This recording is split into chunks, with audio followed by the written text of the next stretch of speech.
Mikel Arteta stood in front of the cameras after a 3-0 first half against Fulham and said something that every Arsenal supporter needs to hear clearly. He said, "Now we have one of the biggest games in the history of this stadium for sure on Tuesday in front of our people, and we're going to try to make it happen."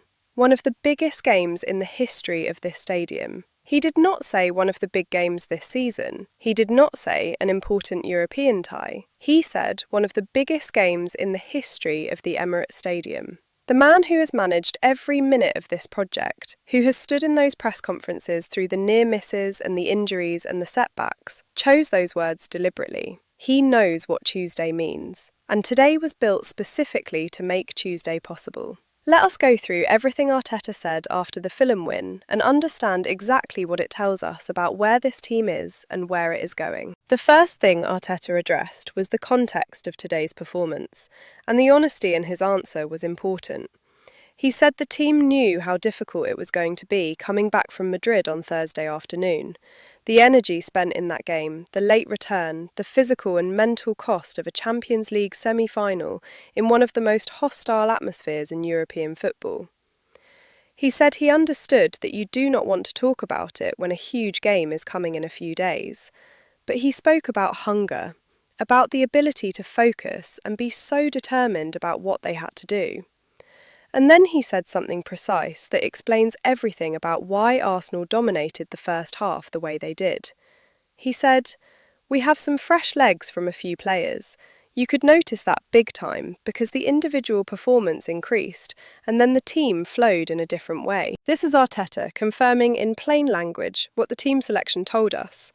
The rotation was deliberate, the freshness was the objective, and the freshness delivered. When he says the individual performance increased and the team flowed differently, he is describing the direct relationship between physical condition and footballing quality. Players who are not carrying the weight of 60-something minutes at the Wanda Metropolitano 3 days earlier can run harder, react faster, see the game more clearly. And when individual quality increases, the collective rises with it. The consequence of that freshness, Arteta said, was that they engaged the supporters, and when the atmosphere inside the Emirates lifted, the opponent had almost no chance. 24 touches in the opposition box to 1. That is what a free-flowing Arsenal, playing with energy, playing with confidence, playing with the crowd behind them, looks like against a Premier League side. Then came the Miles Lewis-Skelly moment. And this is the part of the press conference that reveals the most about Arteta as a manager. The interviewer pointed to the embrace at the end of the game. Arteta and Lewis Skelly, holding for a few seconds, clearly emotional. And Arteta's answer was as honest and as warm as any he has given this season. He said, "He fully deserves it. I've been tough on him." He said Lewis Skelly had a spectacular season last year when he jumped into the first team. He had some difficult moments after that, but he stayed very humble, very focused, very aligned with what the team wanted to do. And Arteta knew he was ready, because Lewis Skelly had been showing it every day in training, and every time he got the opportunity to play, he delivered. Then Arteta admitted something that very few managers would admit publicly. He was asked why it took this long to play Lewis Skelly in midfield, his first start in that position all season. And Arteta said, "Probably I don't have a clue, and maybe I should have done it earlier." A manager in the middle of a title race and a Champions League semi-final campaign admitting publicly that he might have waited too long to give a player a chance. That is not weakness. That is the honesty of someone who is secure enough in himself to acknowledge imperfection without it undermining his authority. He added that he needed to believe the player was ready, the team was ready, and the opponent was right. And then he said something that captures what it means to manage a young player at the highest level. He said, "It was a big risk because I knew what's going to happen. If it works, great. But how do you play a kid at this age, in this scenario, in a position that hasn't played all season? I knew that, but I had the feeling it was the right game for him." A manager in a title race, 3 days before a Champions League semi-final second leg, backing a gut feeling about a young player's readiness over the safer option. That is the kind of decision that defines whether a manager is truly elite or just competent. Arteta backed the feeling. Lewis Skelly delivered. And the embrace at the end of the game was the quiet, private expression of what that moment meant to both of them.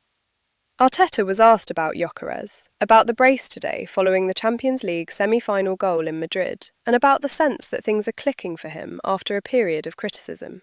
He said Gyökeres had a great performance, specifically noting that in Madrid the first half was really good, and today all the minutes he played his contribution was total, involved in every attacking action. 2 goals that were excellent positionally and in terms of timing. And then he added a detail that tells you this was not accidental.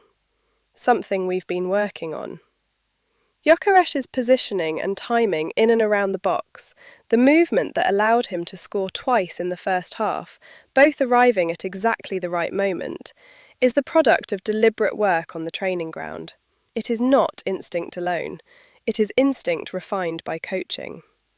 The goals look inevitable when they happen.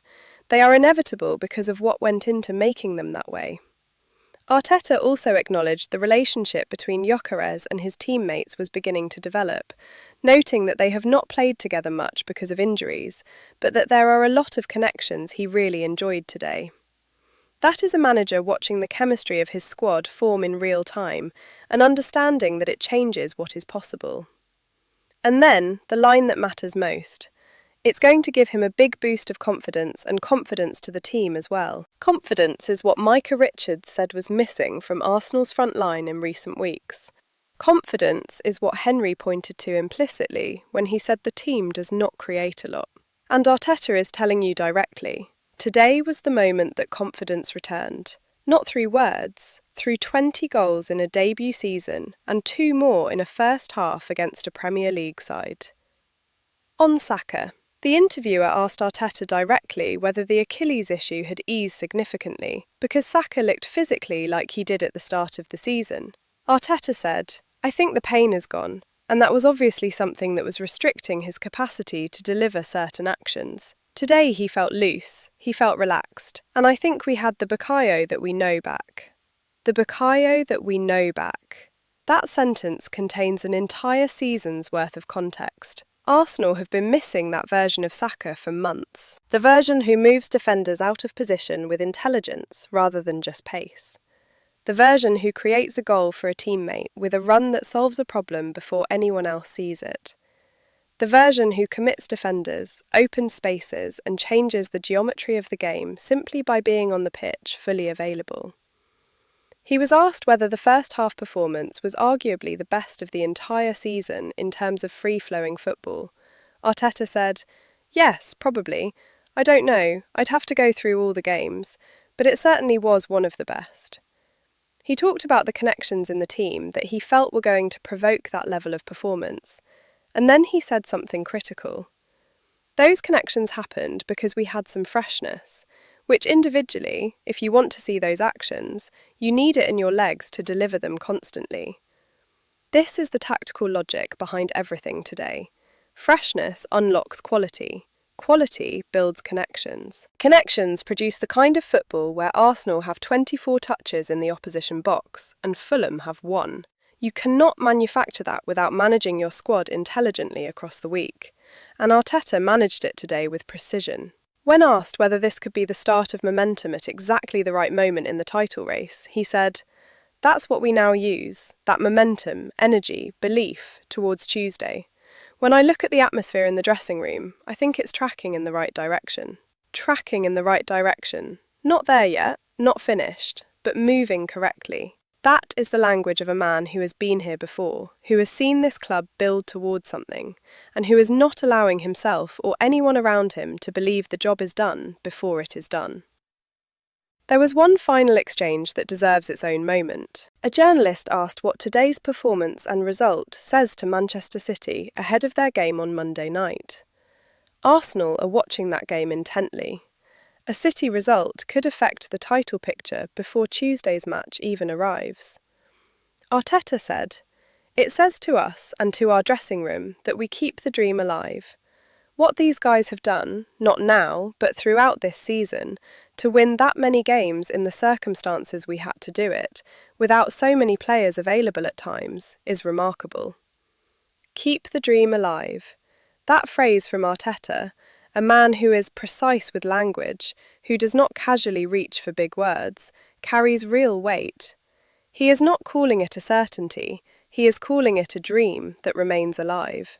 A dream that today's result kept breathing. A dream that Tuesday could either bring to the edge of reality or push further away. And he ended with the supporters. Asked about his walk around the pitch at the end of the game, embracing the fans who filled the Emirates, Arteta said, "I appreciate the behaviour and the energy that they brought to the stadium today because it makes such a difference. When you feel that connection with them, we are much, much better. And I know it has to come from us. It certainly came from us today. It has to come from us." This is the manager acknowledging the responsibility the team carries to earn that atmosphere. Not to expect it, but to generate it through the quality and intensity of the performance. Today, Arsenal earned it. 3 goals in the first half. Gyökeres with 2. Saka back. Skelly trusted and delivered. The crowd lifted. The Emirates felt like the kind of place that on Tuesday night can become an almost impossible environment for Atletico Madrid to survive. Here is the full picture of what Arteta's press conference told us. He came in knowing how difficult today was, given the schedule and the Madrid trip. He rotated deliberately to create freshness. He backed a gut feeling on Skelly in midfield and admitted he probably should have done it sooner. He watched Gyökeres arrive at the level the coaching staff have been building toward. He watched the Saka he knows come back from an Achilles that is no longer restricting him. He saw connections forming in the team that the freshness made possible. He acknowledged the first half was probably one of the best of the entire season, and he framed the whole day as fuel, the momentum, the energy, the belief, specifically directed toward Tuesday. One of the biggest games in the history of this stadium. His words, his framing, his responsibility. Tuesday is coming. And based on everything Arteta said today, everything he chose, everything he admitted, everything he built into this afternoon, Arsenal are going into it in the best possible shape, physically, tactically, and mentally. The dream is alive. Stay with Arsenal.